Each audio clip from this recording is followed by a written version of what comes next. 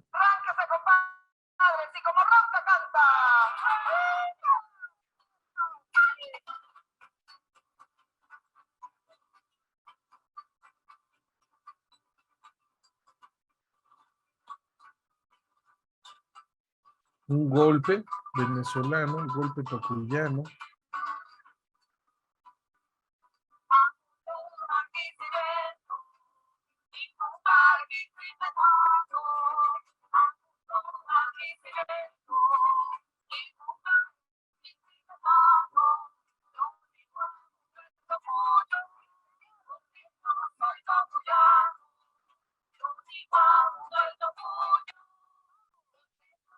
Vamos a la cuenta.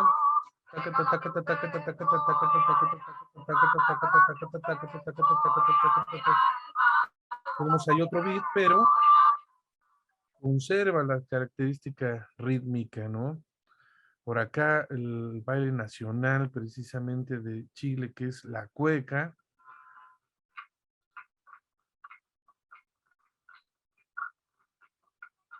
Tenemos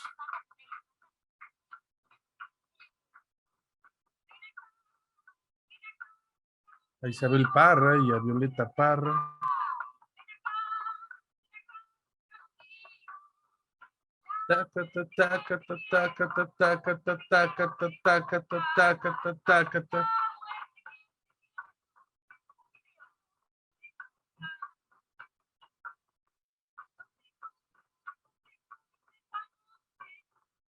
Ahí vemos de varios, la mayoría de los países del Cono Sur, bueno, pues nos evidencian justamente compartir esos, justo esos,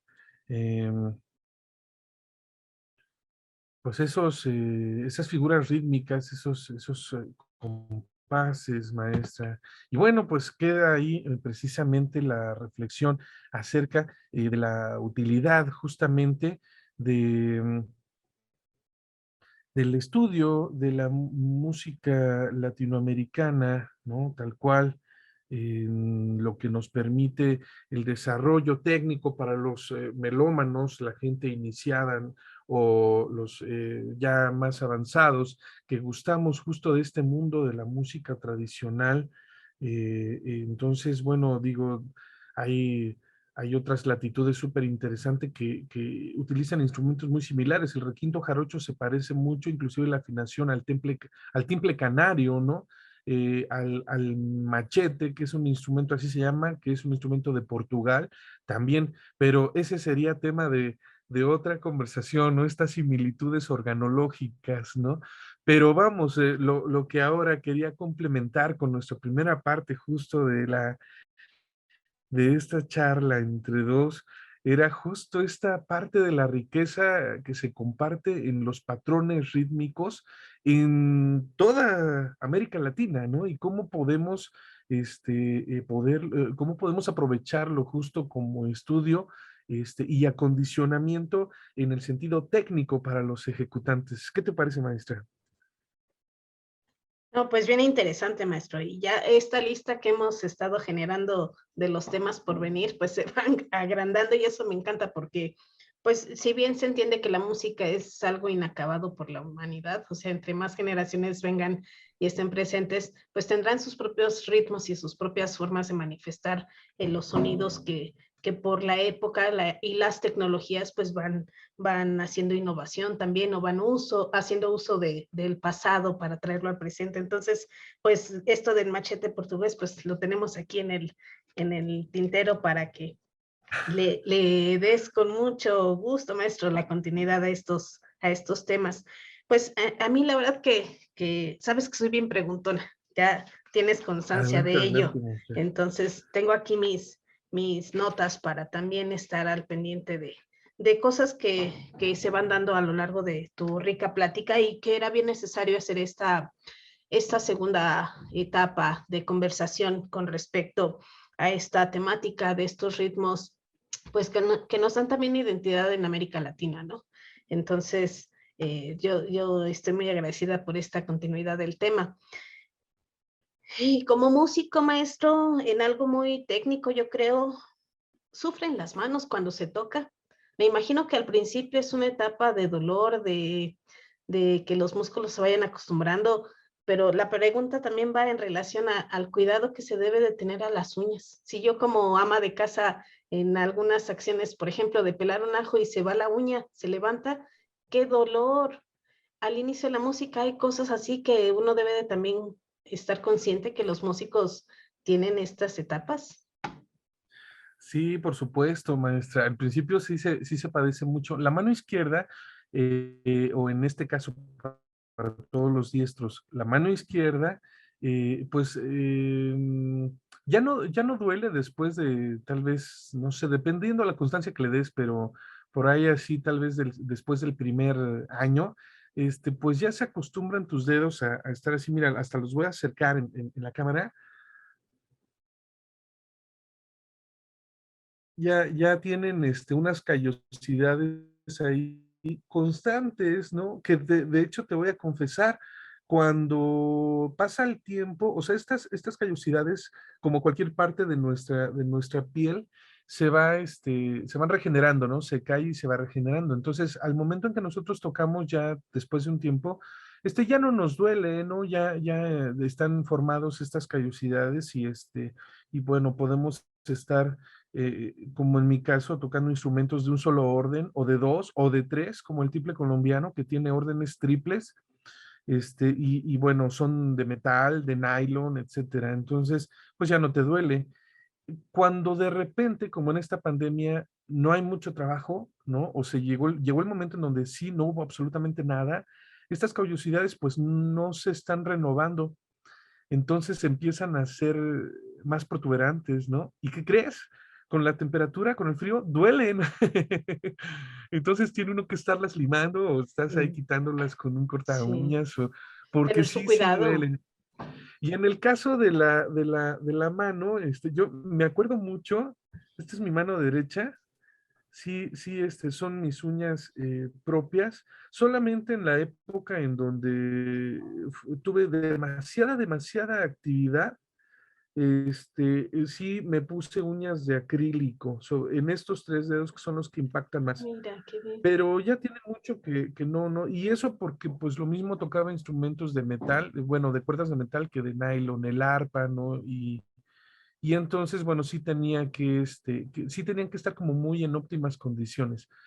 Ya casi no, no tengo yo tanta actividad como ejecutante, entonces, solamente yo la sello con cola loca de brochita, como si fuera barniz, la sello porque tienes toda la razón.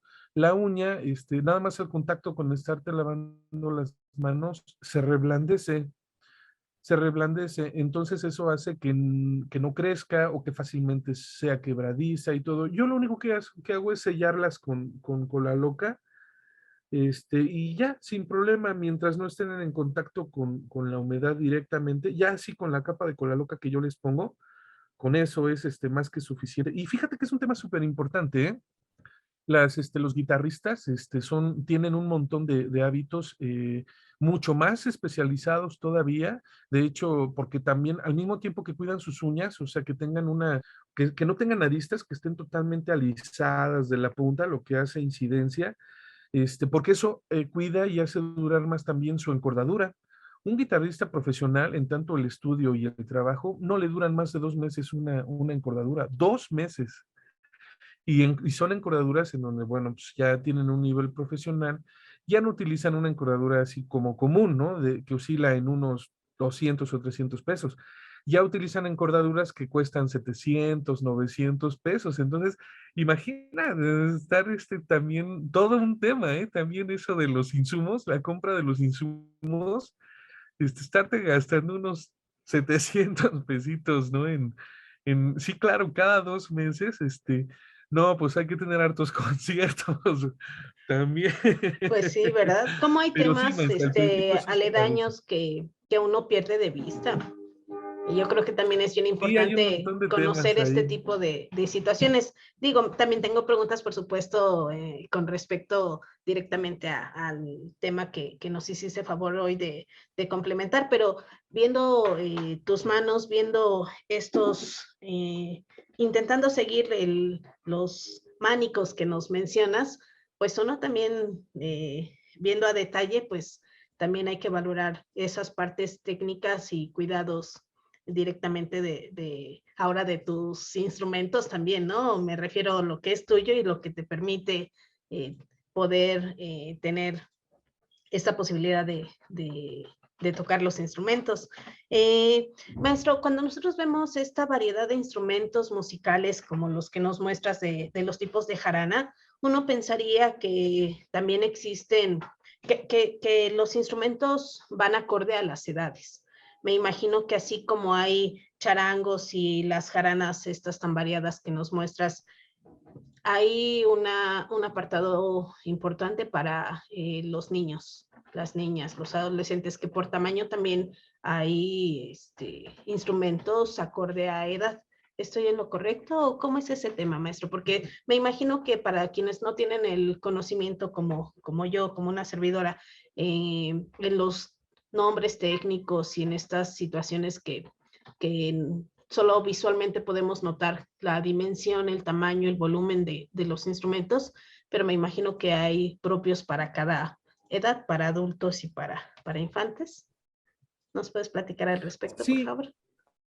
bajo un aspecto como más estricto, se solicita, se pide que los niños se empiecen a tomar algún instrumento, cualesquiera que sea, a partir de los 5 o 6 años, que sus huesitos están un poquito más maduros para poder hacer cierta cuestión pedagógica en cuanto a la enseñanza musical que técnica. Es decir, por ejemplo, en la enseñanza del violín a un niño de 5 o 6 años, bueno, tú le enseñas la postura, ¿no? Más o menos cómo tiene que trabajar, ¿no? Y algunas notas largas, empezar a poner una posición en su mano izquierda y cómo trabaja la mano derecha, pero es algo mucho más sencillo. Con el tiempo, obviamente, va evolucionando. Esto bajo un enfoque, pues más académico, más estricto en torno al desarrollo de sus huesecillos. La verdad es de que hemos visto en el aspecto popular, tradicional, ¿no? En donde, pues, quisiéramos que a lo mejor fuera de una forma distinta, ¿no? Y ahora hay muchos músicos que se reinventan su cuna, ¿no? De nacimiento y la forma en cómo se llegaron a la música. Lo cierto es de que, pues, no es así, ¿no? A veces, en muchas rancherías y eso era de, ¿quieres comer? Toca, ¿no? No, pero no sé, pues ahí vas a ir aprendiendo, ¿no? Entonces, tal cual, historias de vida súper interesantes, ¿no? Haciendo recogida ahí de datos y algo de antropología social. Nos han arrojado cuestiones así, ¿no? En donde hay músicos que no sabían absolutamente nada, ¿no? Y apenas empezaron a caminar, órale, ¿no? Tóquele. Entonces, digo, tenemos desde eso hasta cuestiones en donde, bueno, gente más informada, con mucho conocimiento musical, ¿no? Y muchos hijos, pues ha puesto a los hijos a estudiar de forma más formal, de manera más formal, en la música, y entonces, bueno, tenemos no solamente en el Cono Sur, tenemos, digo, hemos visto videos de niñitos de 4 o 5 años tocando la guitarra y una guitarra de tamaño normal, ni siquiera una guitarra a sus proporciones. Entonces es bien curioso, ¿no? Porque luego decimos, ah, son chinos, son robots. Pero lo cierto es de que no, son niños. Entonces digo, hay enfoques, ¿no? Pedagógicamente se atiende a la madurez de los huesos para poderles comenzar a poner ejercicios. Y en realidad, bueno, se piensa que lo más fácil son las percusiones y que se empiezan por ahí, ¿no? Pero no, es un mito, ¿no? En realidad, un niño de 5 o 6 años puede comenzar a estudiar cualquier instrumento, ¿no? Porque además empiezan siempre en música, así tengas 35 años y quieres aprender a tocar el violín, empiezas con algo muy sencillo, muy, muy sencillo, ¿no? No porque ya estés grande o tus huesos bien maduros vas a empezar a ensayar cosas complicadas, no, porque como bien decías, tu cuerpo, tus manos, inclusive tu mente, ¿no? Pues no está acostumbrado a ese tipo de aprendizaje, de enseñanza, entonces, pues tiene que irse acostumbrando poco a poco. Y un charango siempre será un charango y a la edad que le llegue a la persona para ser instruida, pues el instrumento será del tamaño y las cuestiones culturales que proveen al instrumento, ¿no? También. Claro, Sí, claro, maestro. fíjate que Sí, sí, sí. pues es algo, perdón que te interrumpa, es algo bien interesante y que también creo que es tema para rato, para otra charla, porque yo soy una persona muy anacrónica. Yo nací en una etapa en donde la música folclórica casi estaba extinta.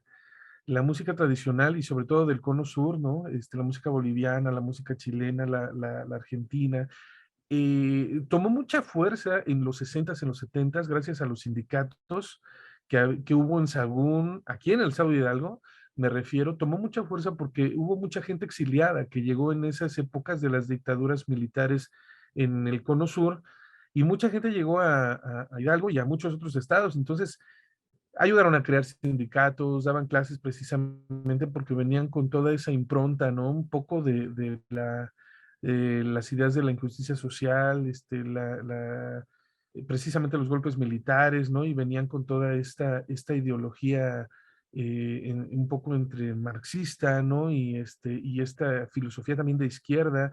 Y todo esto tenía que ver con los pueblos, el desarrollo de los pueblos, ¿no? Todo esto a nivel cultural, ¿no? Toda la música. Yo nací en una época en donde nos gustó anacrónicamente a mí y a varios amigos que tengo, yo con las personas que todavía tocaban, pues todos me doblan la edad. Entonces, cuando yo comencé a tocar, más bien era muy difícil conseguir los instrumentos, ¿no? Conseguir una quena, una zampoña, ¿no? Conseguir un charango, precisamente era muy complicado, un cuatro venezolano, ¿no? A partir más o menos del año 2000, por ahí comenzó a ser un poquito otra vez como más fácil tratarlos de conseguir, porque pues de no ser de forma en los lugares originales, ¿no?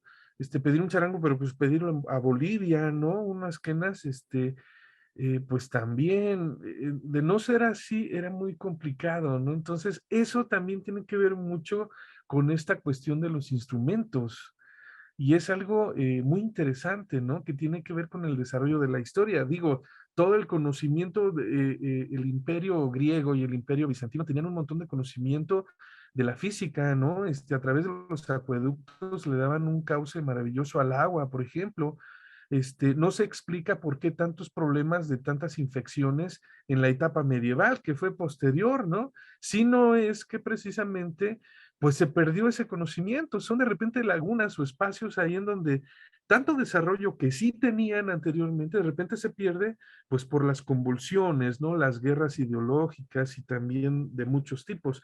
Lo mismo pasó con la música, ¿no? O sea, todo ese conocimiento, todo ese desarrollo que había en un momento dado, por ahí de los 80s, 90s, quedó muy, muy estancado, ¿no? Entonces, pues ya no había maestros, ¿no? Que te enseñaran, ya no había gente aquí que te enseñara eso, ¿no? Y varios de mi generación, pues nos hicimos así poco a poco, ¿no? Con el tiempo. Somos hijos, como decimos nosotros, somos hijos del guitarra fácil, ¿no? Que aún ahora, pues ya es un elemento ahí, didáctico totalmente del siglo antepasado. Ay, pero también mira que podemos, como a través de la música, podemos hablar y apegarnos a temas políticos también, ¿no? Digo, es Claro, esto de las limitantes o las carencias de instrumentos que se dan en ciertas décadas en nuestro país y en el resto de América Latina, pues también eso corresponde, ¿no? A estas políticas internacionales de los nacionalismos y estas jerarquías eh, que hemos sufrido como países y que también nos dan esa parte de la identidad, ¿no? Cuando hablas del agua en esta relación o en esta semejanza de lo que ocurre como pérdidas culturales entre estos grandes pueblos grecorromanos y luego en la etapa medieval, me trae a colación que la música latinoamericana también tiene algo de ese toque que va relacionado con el agua, ¿no? Que nosotros pensamos que un palo de agua realmente tiene agua por dentro y resulta que no es así, ¿no? También sería otro tema de conversación que sale a colación y que bueno, estos instrumentos que nosotros conocemos así como instrumentos de agua o palos de agua, como la sonoridad, si está bien el término, me disculpo si no es así, o como algo natural, algo de nuestro entorno, también está quiero decir que los elementos naturales también están dentro de la música, ¿no? Por ejemplo, en el caso del agua, con el ejemplo que acabamos de dar, las maderas, que también en la sesión pasada nos diste todo un bagaje también al respecto, ¿no? Y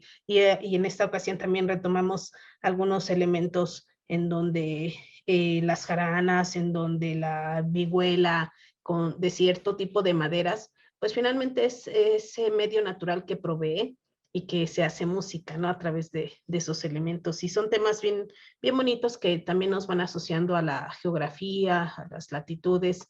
Me encanta tu plática que nos llevas desde Veracruz, Michoacán, Jalisco, como tú decías, ¿no? Que aprendes de lo boliviano, peruano, argentino y luego llegas a la interpretación netamente de la música mexicana. Ese vaivén geográfico en tu tema, en estas pláticas que nos has permitido escucharte y que nos has enriquecido, creo que hemos visto temas tan bonitos también de reflexión, de que la geografía está en la música, o la música está dentro de este entorno geográfico, ¿no? Este aprendizaje, yo creo que es un dicho muy común, el que cuando uno sale de su pueblo, también tienes otra perspectiva de vida. Y en el caso de la música, todo lo que ha arrojado esta plática y toda tu experiencia, tanto académica como lo personal, lo que enriquece el conocer otras latitudes, ¿no?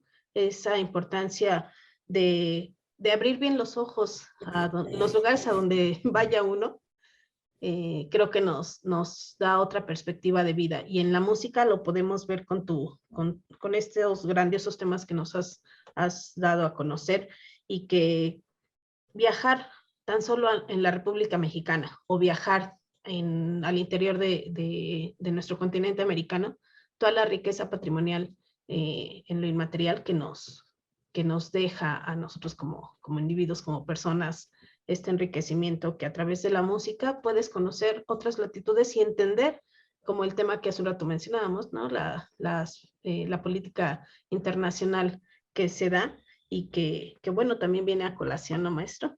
La geografía en la música.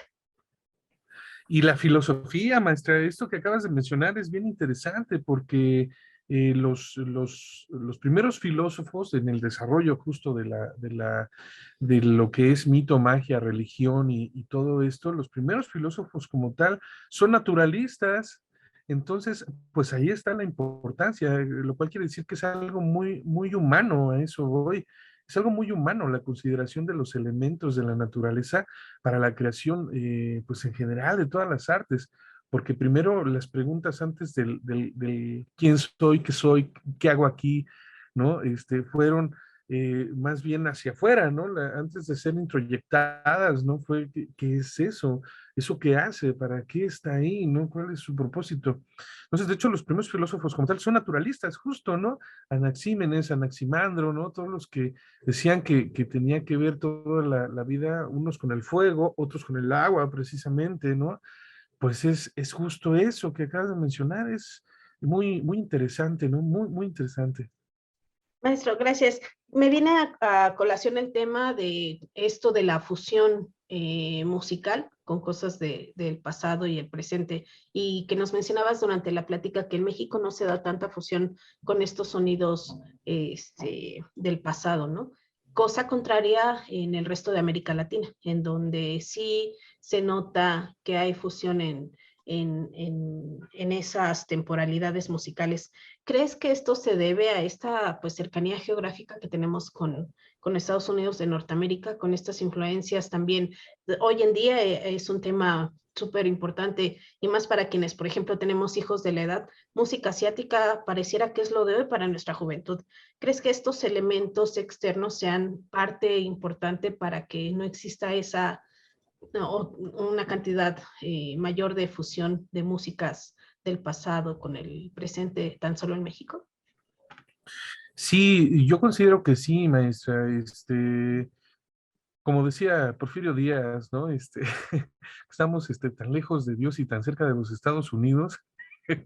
Es curioso la comparación o ese dicho, pero al menos la mitad sí es cierto, ¿no? Que estamos muy cerca de los Estados Unidos y yo creo que sí tiene que ver mucho, nos influencia demasiado, demasiado su política internacional.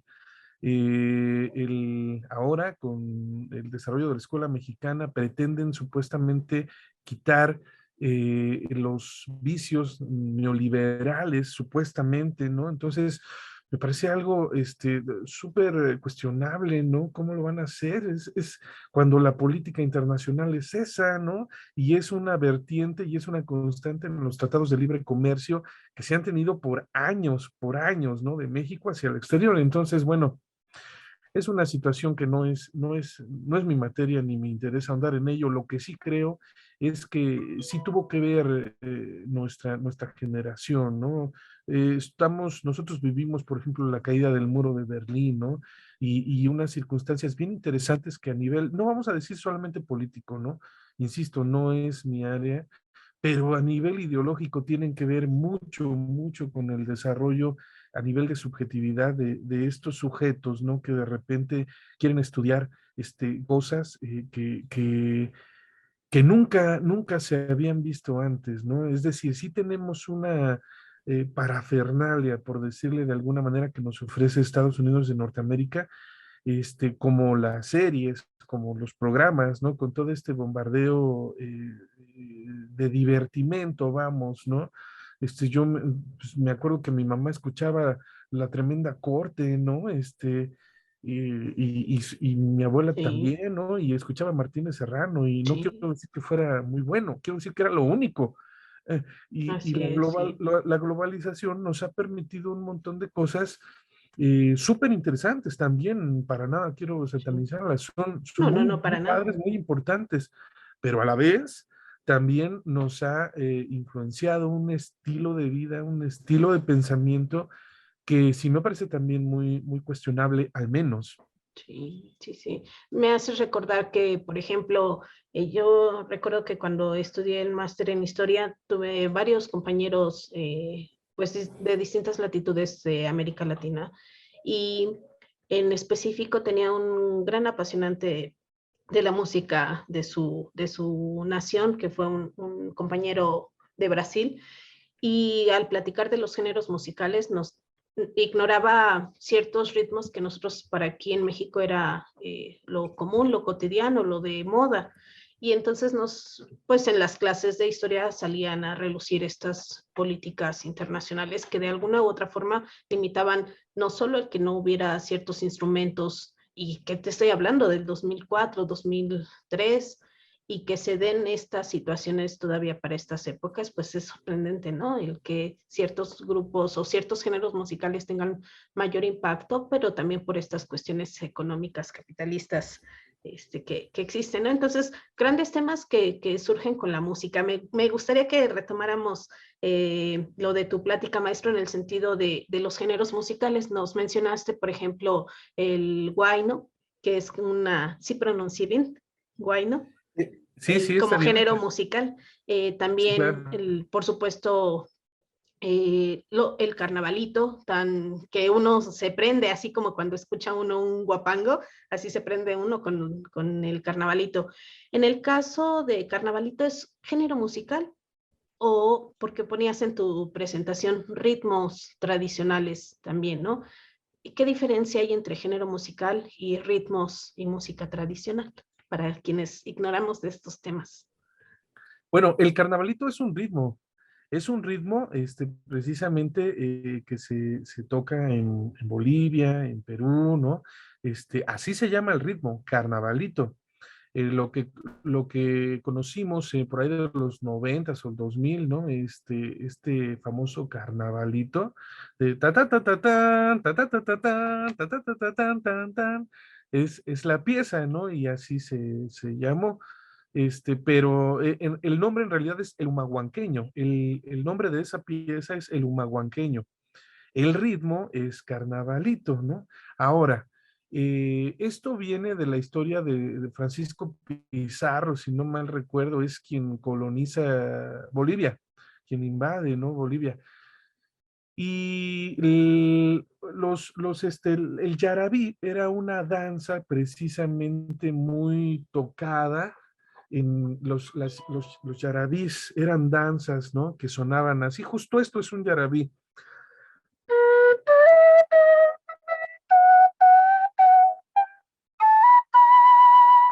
Esto que conocemos como el cóndor pasa, ¿no? Es un Sí, sí, yarabí. sí. Entonces, esas danzas, por supuesto, pues, son muy nostálgicas, muy tristes, así muy lánguidas, ¿no? Y pues decían los españoles, ¿no? En Bolivia que estaban provocando que pues se deprimieran, ¿no? Las personas que lo escuchaban, ellos, a que no eran propios, ¿no? A esos ritmos, pues decían que se sentían mal, que se deprimían. Entonces los prohibieron los yarabís siempre y cuando o los permitieron tocar si es que al final precisamente tenían un carnavalito. Ajá. Por Mira. eso, precisamente, estas piezas, la primera parte, pues empieza así, ¿no? Y luego ya la otra parte va. Taratatatán, tatarán, tatán, tatatatatán, tarán, precisamente porque solamente así podían tocar una danza, ¿no? Un yarabí que al final tuviera un carnavalito, ¿no? Por eso el ritmo en realidad es ese, el ritmo se llama carnavalito. Ahora, ahí de repente sucede, ¿no? En mismo Bolivia, digo, no acá, sucede en mismo Bolivia que hay cosas que tienen cierto parecido y le ponen en los créditos de los discos o las publicaciones aire de carnavalito, ¿no? Mira, qué Pero es cosas. sí, aire de saya, aire de tuntuna, aire de caporal, cuando se parecen un poco los ritmos, porque son productos en realidad de determinadas fusiones musicales. La música tradicional es la música, hablando en términos de toda América Latina, es la que se toca en los pueblos, en las comunidades, ¿no? Es, digamos, la música regional. Esa es la música de ahí. Cuando tú sacas una expresión musical de su ámbito específico, pues ya no es tal cual música tradicional, es una recreación, ¿no? De música de la Huasteca, de música de Sotavento, ¿no? Pero digamos que es, para ser justos, es pues una recreación, ¿no? Por ejemplo, en México, muchos compañeros se quejan porque dices, es que como está de moda, dice, levantas cualquier piedra y hay un jarocho, ¿no? Abajo de esa piedra, ¿no? Entonces dicen que, y pues hacen muchos fandangos, ¿no? Hacen Sí, sí, fandangos en sí. Coyoacán, ahí en el Museo de Culturas Populares, hacen Sí, fandangos en determinados lugares y dicen, pues es que esos no son ni fandangos, ¿no? Y se enojan a veces, ¿no? Los puristas. sí, sí, sí. Entonces, bueno, en efecto, no son, pues tratan de recrear precisamente lo que es un fandango ranchero, ¿no? Sí. Pero propiamente, para ser justos, pues la música tradicional es sí y solo la que pues se toca ahí En en lo la local. comunidad, ¿no? O Sí. sea, un son de a montón, pues es uno que está realmente ahí en la comunidad, ¿no? Y uno de varón está viendo a ver qué chamaca Sí, le sí, gusta sí. para después, en el son de a Sí, montón, claro, es para todo un después apoyo sacarla en los cultural. sones de pareja, por Sí, supuesto. sí. Yo les digo a mis estudiantes que es maravilloso, o sea, la ideología, el ver un fandango, el participar en un fandango, es algo maravilloso, cumple una función Sí, social social. importantísima, Sí, importantísima, más allá de toda la cultura que hay, a nivel antropológico, tiene una función social todavía sí. maravillosa, ¿no? Sí, una Que cohesión aquí social en fuerte. las urbes, claro, en las urbes se ha perdido, Ujú. esas plazas en donde antes giraban las mujeres en torno a un kiosco y en sentido contrario los Así varones, es, por los ejemplo, varones. Y eso se ha la perdido. flor presente, ¿no? Para La flor o el el enganche. sombrero, El ¿no? sombrero, Aventarle el sí. sombrero de repente, ¿no? Cuestiones Sí, así se han perdido, ¿no? Que cumplían un poco esta parte de función social de cortejar a una dama, ¿no? sí. Cuestiones así. Que no vamos a entrar en detalle que si son machistas, que si es No, falocentrista la pues ideología. No, o sea, simplemente son como cuestiones acción social. interesantes a nivel de análisis Sí, social, ¿no? sí, Psicosocial, si queremos verlo así, pero es algo interesante que, por ejemplo, en el fandango se sigue dando. Y en la sí. urbe ya no, ¿no? Obviamente. Me tocó estar en lo de Huasteca en Los Pinos en este año y pues la unión, por ejemplo, de los que se hacen llamar los huastecos chilangos, ¿no? Y es todo un movimiento cultural que yo creo que en un estudio antropológico hay mucha cavidad al respecto, ¿no? También me viene a colación el lenguaje que se conoce, ¿no? Que hubo un gran lenguaje con los abanicos en Europa, pues también la traducción de los abanicos en la interpretación musical de las costas en México, otro medio de comunicación también, ¿no? Y que va inmerso en la música. Y los pañuelos, Los claro. pañuelos, eso quería también llegar, maestro.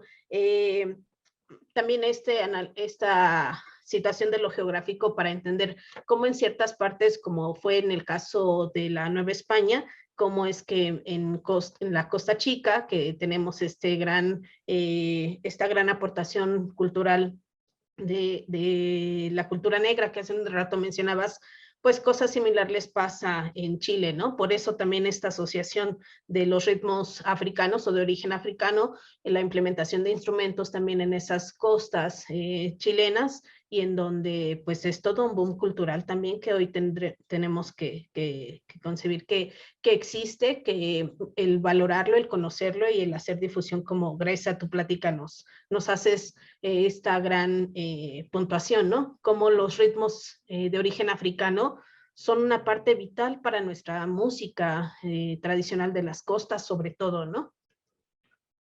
Sí, claro que sí. Y dices bien, maestra, el lenguaje, los ritmos, digo, en toda Bolivia, la zona de los yungas es totalmente de origen negro, ¿no? Es Negro, sí. totalmente, y tocan precisamente ritmos de origen negro. En Perú, lo mismo, ¿no? Hay zonas, de comunidades negras, ¿no? Y tienen una cultura súper interesante que está fusionada en un mestizaje, por supuesto, con la urbanidad, pero que tiene un pie bien definido, ¿no? Una raíz bien definida.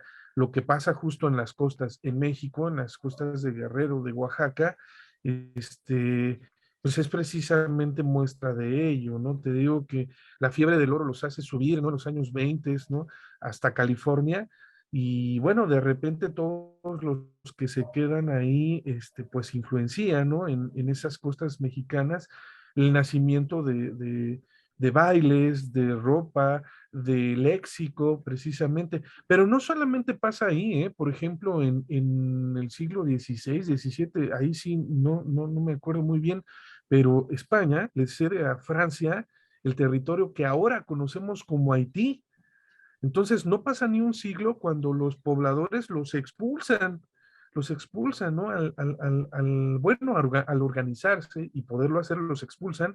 ¿Y qué pasa con todos estos franceses? Pues se llevan un montón de esclavos negros y se van a la isla de Cuba a sentarse. ¿Y qué crees que hacen? Pues al paso de muy pocos años, crean, influencian también el mundo cultural en Cuba y crean la escuela de danza cubana, ¿no? Que ahora se conoce como la escuela, no me acuerdo esta señora que fue la principal exponente de danza, pero pues lo que es la danza, la contradanza precisamente tan francesa, se acuna precisamente en Cuba. Y así es como surgen, ¿no? Estas expresiones ya en el mundo dancístico, totalmente academizado, ¿no? Pero surgen precisamente allá, Mira, precisamente qué por cosas. transitar, ¿no? Entre de Francia, de Haití y luego para allá, ¿no? Entonces, es muy interesante, por supuesto, cómo llegan a ser tan fuertes las influencias y los lazos culturales de un sitio a otro, ¿no? Pero Sí, sí, sucede sí. eso, que la historia, tú bien sabrás, maestra, es atemporal y nosotros, pues no somos atemporales, ¿no?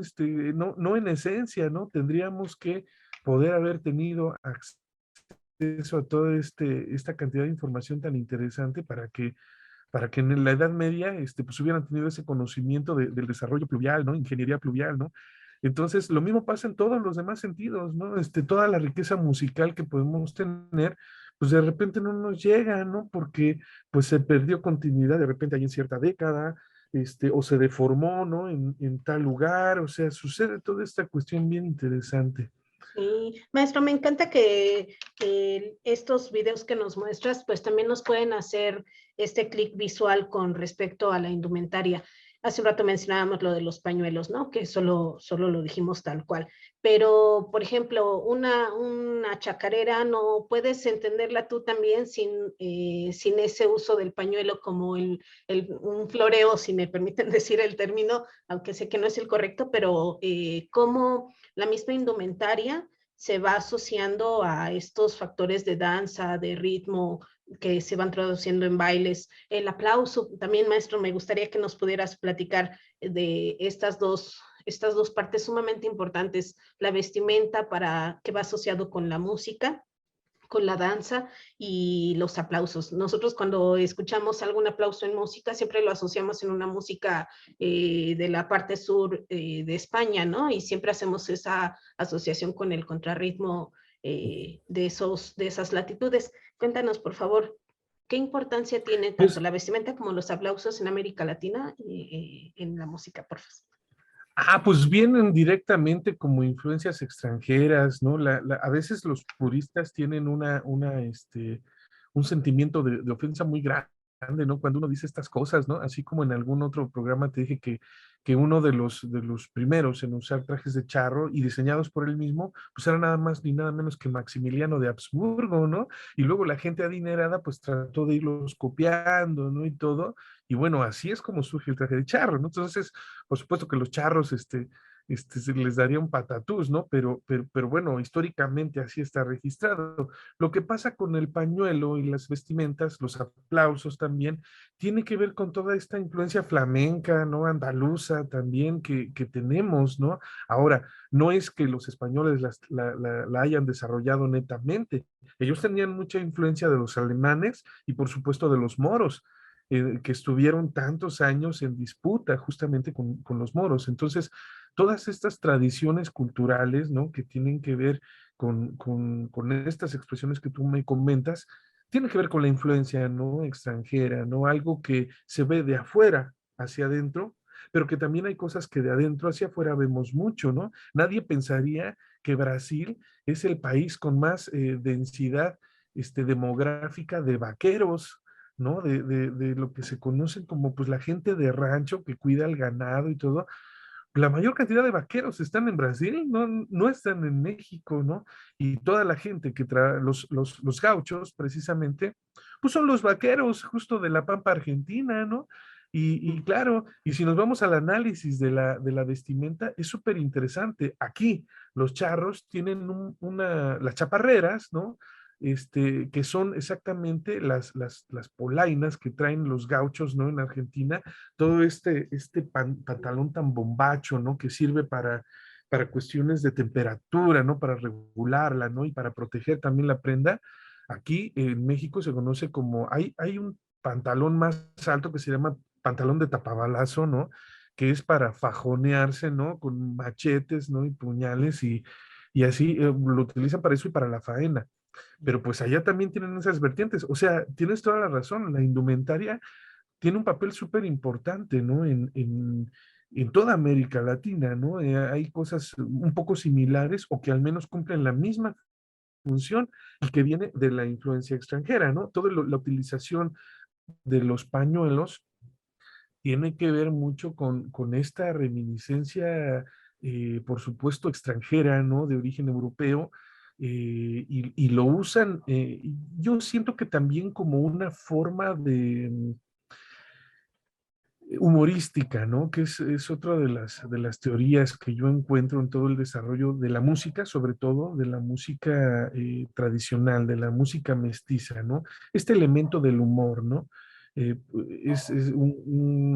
las personas de Costa Chica, pues utilizan más bien aventadores, ¿no? Para sofocarse el calor y todo, ¿no? No utilizan pañuelos, pero el uso de repente del pañuelo tiene que ver con esta idea de cortejos, ¿no? Del gallo, la gallina y todas las especies que te puedas imaginar, que obviamente pues de repente utilizan esos juegos precisamente del pañuelo para darle gracia, ¿no? Cuerpo y sentido, ¿no? También a la idea, en este caso del cortejo, ¿no? Pero por supuesto con la influencia extranjera.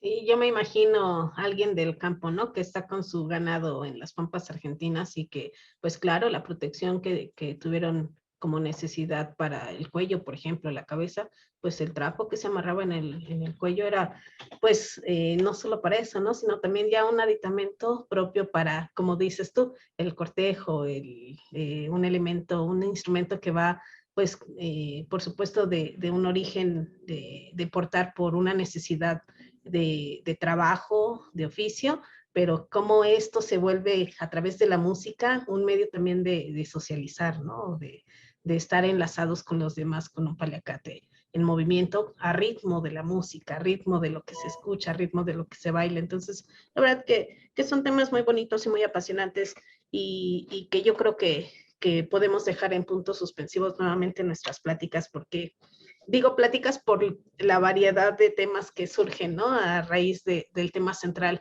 que nos dice en esta ocasión el complemento de los panoramas latinoamericanos en la música, en el ritmo, y que, maestro, yo nuevamente te agradezco esta plática tan rica, tan amena y de mucho aprendizaje, de valorar las cosas que están alrededor de la música, que te hacen esta gracia, este sentimiento, esta pasión que tienes por compartir tu experiencia, tu profesionalismo en la música y pues agradecerte de nueva cuenta, ¿no? Que estés en este programa de Tejiendo el Patrimonio, charla entre dos, y que Secretaría de Cultura del Gobierno del Estado de Hidalgo yo creo que deja también estos puntos suspensivos para los espacios que se puedan generar de nueva cuenta y continuar con pláticas tan ricas como la que tenemos hoy.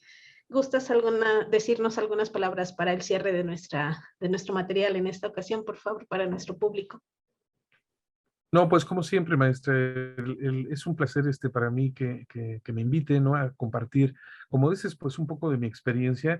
No siempre tenemos a lo mejor las ideas claras o la razón absoluta, creo que nadie, pero el compartir precisamente cada quien lo que sabe es lo que nos toca, ¿no? En este tramo de vida que estamos aquí. Y te agradezco nuevamente la invitación y bueno, pues estamos a sus órdenes para cualquier otro tema que podamos compartir y platicar.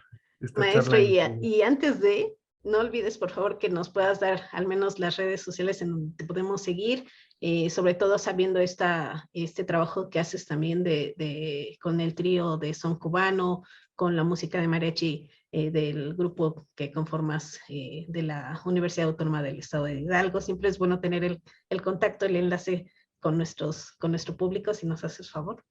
Claro, el grupo de Son Cubano se llama Son para Ti, así lo encuentran en Facebook, Twitter, Instagram también. Y del Mariachi Cultural de la Universidad lo encuentran así, Mariachi Cultural UAEH. Ajá. Y bueno, el personal, a lo mejor quieren acercarse o tienen alguna pregunta respecto a las cuerdas, a los instrumentos, ¿no? En general la organología, ¿no? O clases de cualquier instrumento latinoamericano, pues me encuentran como Alejandro Escobar en Facebook. Pues muchas gracias, maestro. Qué bueno que quedan ahí las redes sociales para que los que se acercan a este tipo de materiales pues tengan el contacto directo con nuestros presentadores, ¿no? Entonces, te agradezco mucho y pues nos vemos para la próxima. Muchas Hasta la gracias. próxima, maestra. Muchas gracias a ti.